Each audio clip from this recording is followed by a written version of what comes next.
Hi all and welcome to our noon recap here on TCM News.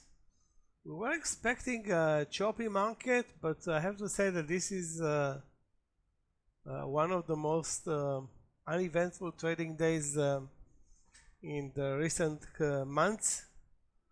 Again, not a surprise because we're trading into a 3.5-day weekend.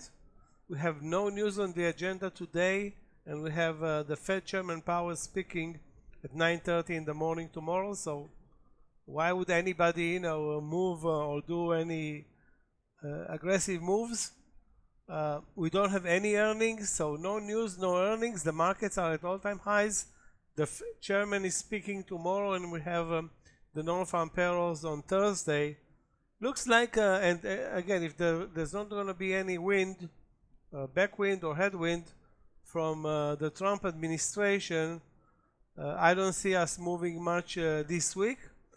Having said that, individual stocks are doing, some of them are doing a good job, others not so much.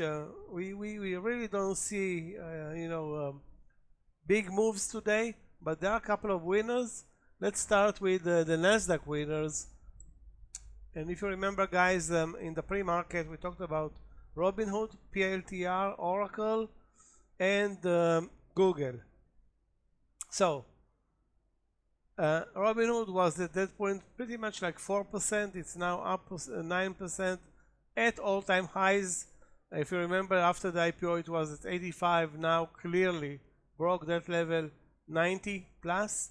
PLTR positive versus the open. Oracle down. It was up 7% at one point, nearly 8, and now only 4.7. And Google, now let's look at the losers. Google down after being up nearly 2%. Alibaba pretty much the same, not doing anything. I don't remember how Amazon fared in the morning. Nike also a disappointment.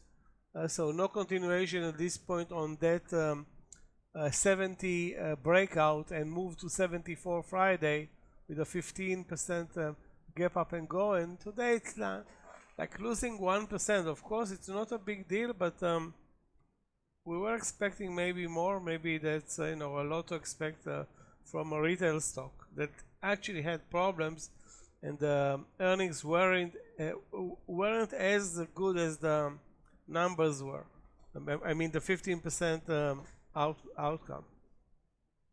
So other strong stocks, JP Morgan up 1.7. That's pretty much it in terms of leadership. So clearly Robinhood is the winner. If we're going to move to the gainers losers list, we have this ARTL, probably another pump and dump. We'll read about it later and see how it fares. Up 140%, and there are a couple of additional great movers. This one, Joby, was on our watch list for the small cap long play, and it did perform. We'll see our chart in a minute, so we have to see the charts of Joby and NXT. I don't know if NXT was in the preferred list in the morning. I don't think it was. It didn't make it. And so let's look also at analyze Robinhood, which was actually a very tough trade despite the amazing number. And I don't think we'll have time for more. So we have a DNA, a small cap that's also on our watch list, and that's going to be pretty much it. Okay, so let's get into it. We have 4 stocks to basically analyze. Let's start with Joby. That's a $10 stock. I think this is the best performing small cap today, one of the best. Why is it one of the best? Because it involved the 10 round number. It has very good volumes. Take a look at the volumes. 42 million shares in Joby today. If we're looking at the volume bars, that's it traded 42 million shares. You can see it clearly, guys, on Friday. So right now it's 12 noon, so 4 hours in the trading day, and we already matched the volume on Friday. That means that there's a pickup in volume. Obviously the stock won't be up 10% or 11% without that number, so that's a good thing. Now with regard to entry points, or looking for entry points in Joby, there's always the 11. I think it's very extended. Those who are still looking for a trade here, my best bet will be a move down. To wait for it on a move down, maybe to 1070, maybe to 1060, hoping that it won't change direction. Anyway, the best trade was clearly the morning trade, then the reversal from 1040. Let me point it here on the chart. This reversal, but it was very tough to perform. However, this reversal from 1080 was easier to perform. So this is a good low risk trade. The VWAP is 10 cents below, so it was there was very little risk. Keep in mind also that the $10 stock, to be able to trade it with a 10-cent stop loss, that's a tough request. We normally don't get that. So on $10 stocks up to 15, you cannot use, or most likely won't be able to use the 1% risk strategy, because you know they are still volatile stocks. That's why we're trading them. We don't want to trade a $10 stock that's not volatile. Who needs it? So this one is very volatile, carries good volume. It just doesn't have, or I don't see a great entry point right now.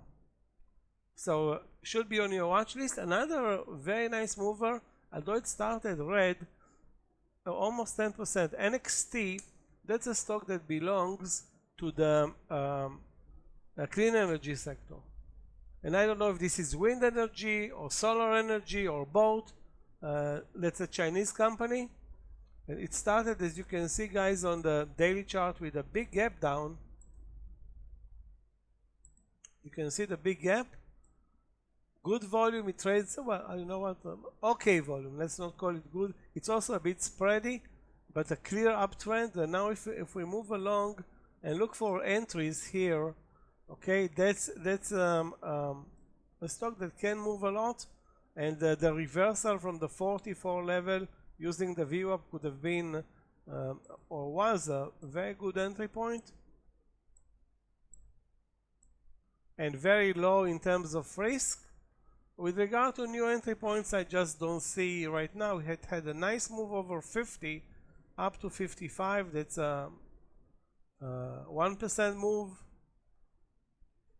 This is definitely not the type of a stock where you would look for 3 to 1 or 5 to 1 now.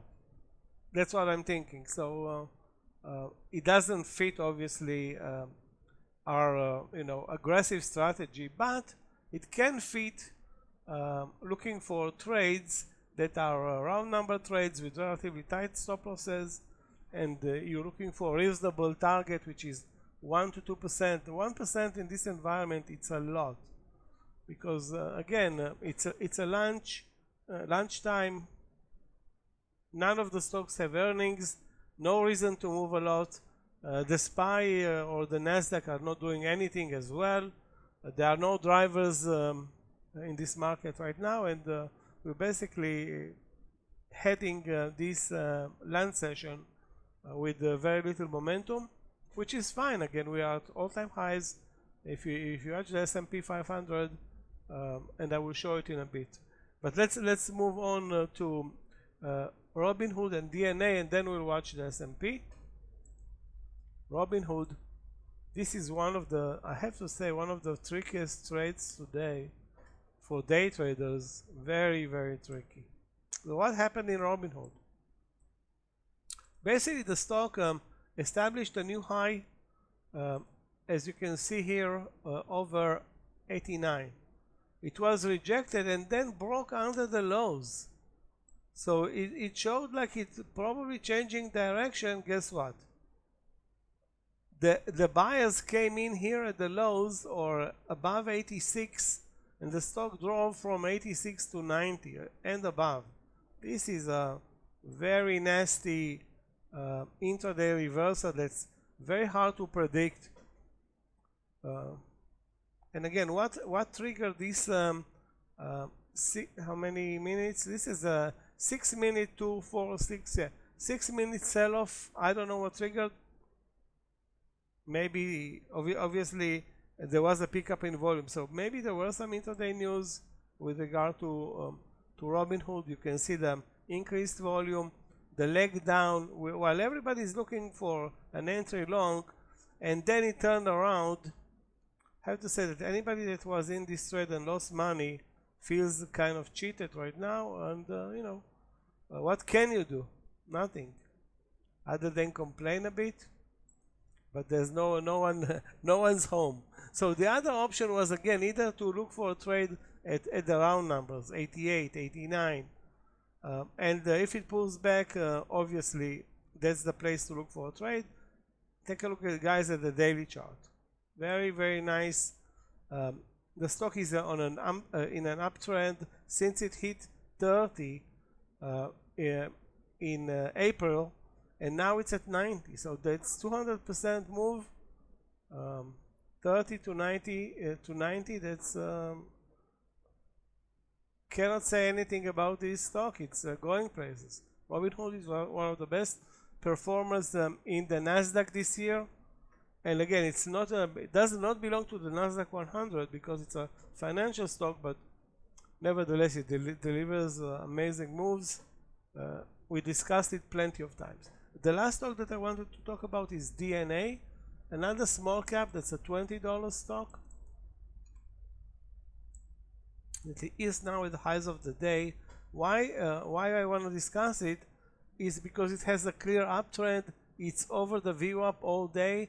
And there were a couple of nice entry points on pullbacks, and now it is at highs of the day, so no entry point here either.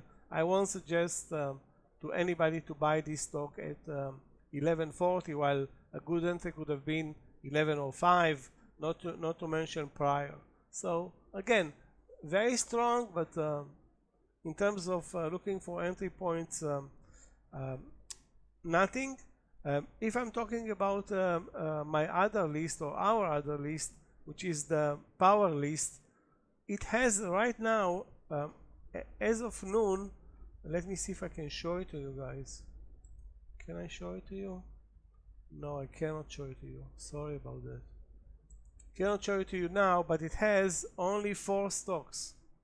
That shows that tells the story of this trading day. I mean, and all of the stocks are not even worth trading. Most of them are high flying, small caps, very spready, most likely pump and dump. Okay, hold on a second, guys. I wanted to show you the S&P 500 and the price action that's not normal. Take a look at this extreme choppiness. Let's move to the 5-minute bars. So you can see the gap up, a very small gap up, and the choppiness. We're trading a dollar range, 615 lows, 617.50, and that's a spike, but most likely most of the time we're trading between 617 and 615.70. That's $1.30. That's 0.2%. If you remember, guys, we want to trade stocks that are above 10% in terms of range, and this one, the SPY, is at 0.2%. So it's utmost, let's call it non-compliance, and very, again, no mobility today in the market. The volatility is very, very flat. I don't want to say zero because I'm not looking at it at that index. Okay, guys, thanks a lot. Almost 15 minutes. We covered 15 minutes without basically saying anything interesting. We'll see you in the next video. Please share this video. You don't share this video with anybody. We'll have better videos later on today, and if not today, tomorrow. Thank you for watching.